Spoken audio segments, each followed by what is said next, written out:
Menurut Albert Einstein, satu-satunya sumber pengetahuan adalah pengalaman. Tidak ada yang namanya kegagalan dalam hidup. Yang ada adalah pengalaman yang membuat kita belajar.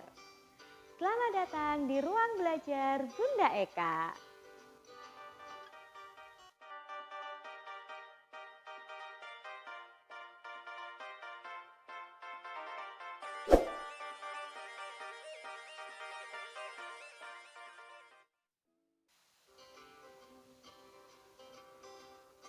Berbicara mengenai pengalaman, tentu ini menjadi suatu hal yang sangat menarik, khususnya pada anak usia dini. Pengalaman akan memberikan dia kesan.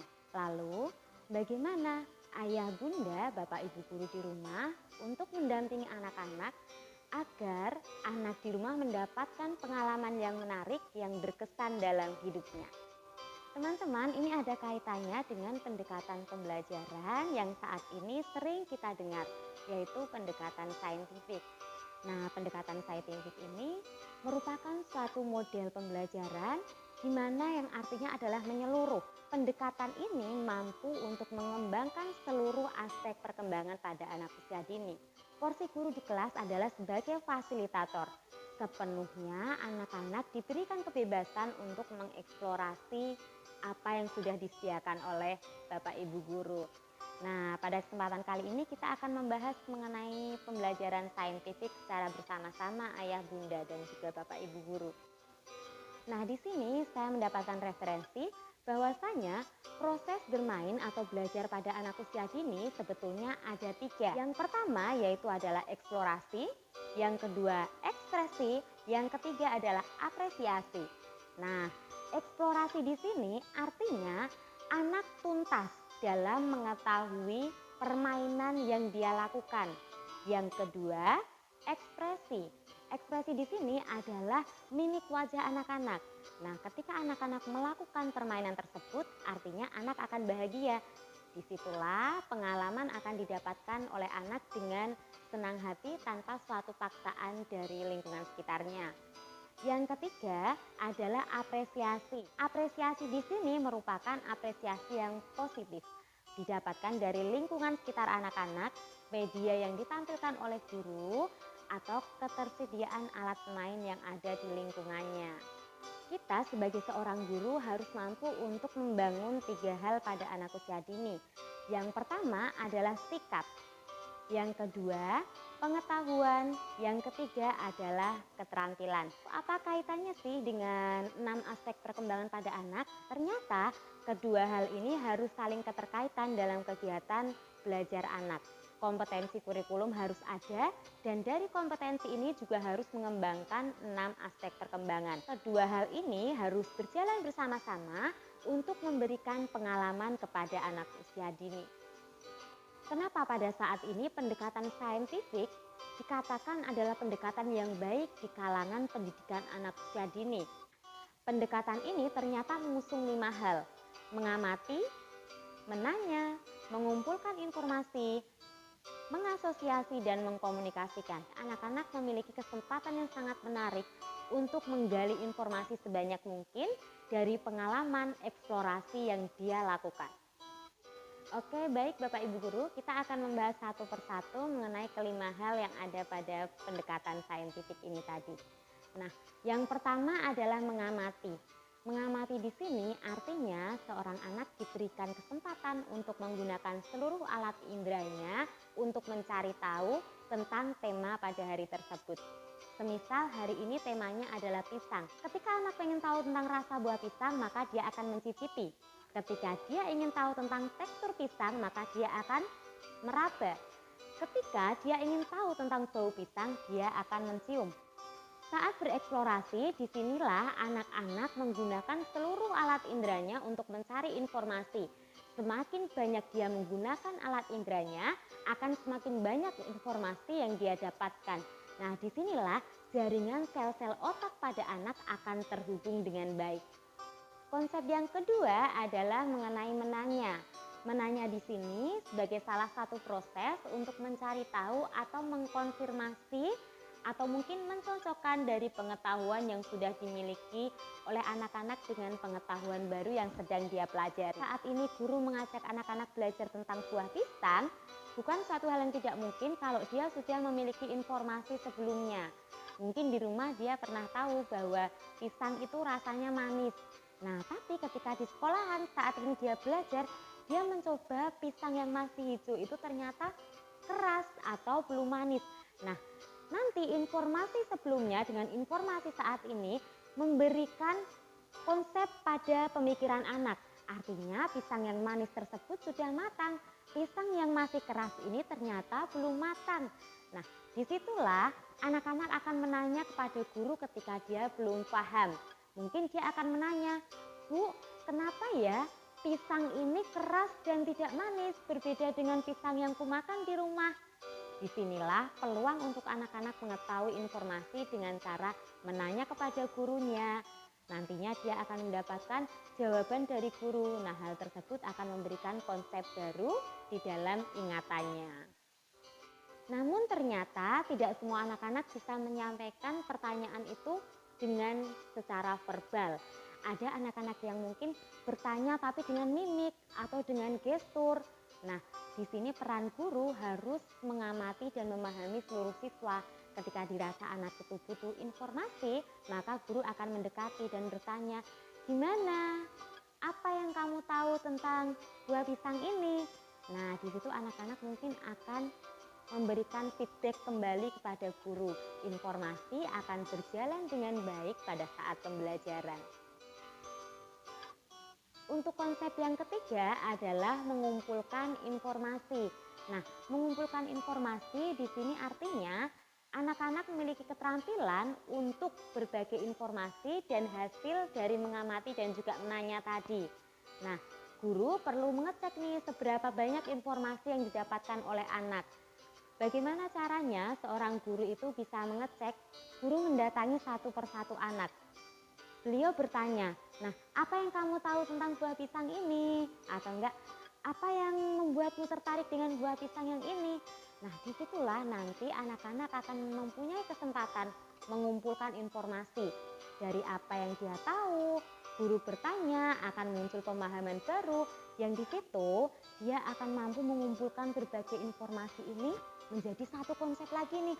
Artinya akan semakin banyak informasi yang ada di dalam benaknya untuk pembelajaran satu hari ini. Nah, Bapak Ibu guru, dalam pembelajaran saintifik ini, ketika kita tadi membahas mengenai pisang, artinya pisang ini harus mampu untuk menjawab 5W plus 1H. Nah, artinya apa tentang buah pisang? Di mana buah pisang itu tumbuh? Lalu mengapa buah pisang itu manis? Lalu kapan buah pisang ini bisa kita makan? Tentang siapa yang menanam buah pisang dan bagaimana buah pisang ini bisa tumbuh, bisa berbuah dan lain sebagainya. H5W dan plus 1H ini harus terjawab oleh anak. Nah, ketika 5W plus 1H ini sudah terjawab, artinya informasi tentang buah pisang atau tentang pisang ini akan didapatkan oleh anak secara utuh. Disitulah pengalaman dan informasi akan anak-anak dapatkan dengan baik. Yang keempat di sini adalah mengasosiasi. Mengasosiasi itu adalah menghubungkan antara pengalaman baru dengan pengalaman lama. Seperti yang tadi sudah dicontohkan, pengalaman baru itu adalah apa yang dia tahu saat ini. Tentang mungkin buah pisang yang mentah itu adalah asam, keras, masih hijau. Dengan pengalaman yang lama, mungkin buah pisang itu manis, kulitnya lentur, buahnya lembut. Nah, sangat berbeda. Dari kedua hal ini akan dia hubungkan. Dia akan mengetahui bahwa yang satunya adalah buah pisang yang sudah matang, satunya mentah. Nah, disinilah anak-anak mengambil kesimpulan itu melalui mengasosiasi tadi. Informasi dan pengalaman yang dia dapatkan itu menjadi satu konsep yang utuh, yang akhirnya dia bisa menyimpulkan sesuatu hal di situ. Nah, untuk tahap asosiasi ini ternyata ada 3 hal, yaitu membandingkan, mengelompokkan, dan juga pengukuran. Nah, artinya kalau yang tadi saya contohkan tersebut, itu masuk ke dalam membandingkan. Yang kelima adalah mengkomunikasikan. Nah, mengkomunikasikan di sini artinya anak-anak sudah memiliki informasi yang utuh dari keempat hal sebelumnya. Di sini anak-anak akan menyampaikan hasil informasi tersebut dalam bentuk bisa gambar, cerita, atau hasil karya yang lainnya. Nah, lalu proses mengkomunikasikan ini adalah proses penguatan dari pengetahuan yang dia miliki. Artinya ini adalah kesempatan guru juga untuk recalling kepada anak-anak tentang pembelajaran hari ini. Pengalaman yang sudah didapat anak satu dengan anak yang lainnya akan berbeda-beda. Dalam tahapan mengkomunikasikan ini, mungkin bisa jadi anak yang A memiliki pengumpulan informasi sampai batas 80%, tapi anak yang B mendapatkan informasi 90%. Artinya, kedua anak ini dalam tahap mengkomunikasikan, mereka akan mendapat pemahaman yang baru, akan saling melengkapi satu sama lain. Informasi akan semakin lengkap dalam kelas tersebut. Proses dari mengkomunikasikan tadi akan membantu anak-anak untuk menyambung sel-sel otaknya, sehingga perkembangan dalam sel otaknya akan semakin baik. Nah, peran orang dewasa di sini bisa membantu untuk menyediakan lingkungan main yang menarik, bahan main yang menarik, memberikan kebebasan kepada anak-anak untuk mengeksplorasi diri. Tidak ada suatu hal yang tidak mungkin bahwa informasi yang didapatkan oleh anak akan jauh lebih banyak dari yang kita kira. Kesimpulan dari topik yang kita bahas pada hari ini artinya dukungan seorang guru atau orang dewasa di sekitar anak-anak sangat penting. Yang pertama yaitu mengenai guru mampu untuk menuntun anak-anak memunculkan hasrat bermainnya. Ketertarikan yang tinggi pada dirinya bisa dimunculkan, dibantu oleh guru dengan menyediakan alat main, lingkungan main yang menarik. Yang kedua, nah di sini guru mampu mengarahkan permainan dengan teman yang lainnya. Artinya akan ada sosial emosional yang dikembangkan. Anak-anak akan berkoordinasi dengan teman lain, akan bekerja sama, akan saling bertanya, dan lain sebagainya. Berikutnya, di sini bisa mendorong anak dengan kata-kata untuk bermain. Nah, artinya pembelajaran itu bukan suatu hal yang monoton. Pembelajaran pada anak usia dini dilakukan secara bermain, bukan suatu paksaan, bukan juga anak diberikan dengan cara demonstrasi, tetapi anak-anak bisa diberikan kesempatan dengan cara eksplorasi. Yang terakhir, pendekatan saintifik ini, anak diberikan kesempatan untuk memecahkan masalah secara mandiri. Nah, artinya di kemudian hari hal ini akan memberikan keberanian kepada anak-anak.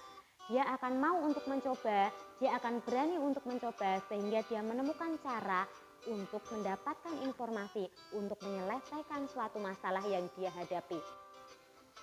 Ketika kita, seorang guru mampu untuk mengembangkan pendekatan saintifik ini secara menyeluruh kepada anak-anak, artinya di kemudian hari nanti, tunas-tunas bangsa ini dia akan mampu untuk menjadi pioner bangsa yang jauh lebih baik dari masa saat ini.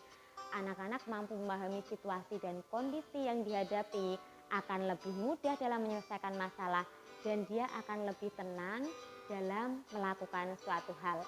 Nah, disinilah manfaat pendekatan saintifik secara jangka panjang. Jadi untuk Bapak Ibu guru di sekolah, ayah bunda di rumah, jangan ragu untuk memberikan kesempatan pada dirinya. Berikanlah kesempatan karena anak-anak patut untuk mencoba. Selamat mencoba ayah bunda dan juga Bapak Ibu guru. Sukses untuk anak-anak di rumah. Sampai jumpa lagi ya. Mungkin sekian pembahasan di Ruang Belajar Bunda Eka. Next episode kita akan membahas lagi mengenai topik-topik yang menarik di pendidikan anak usia dini. Wassalamualaikum warahmatullahi wabarakatuh.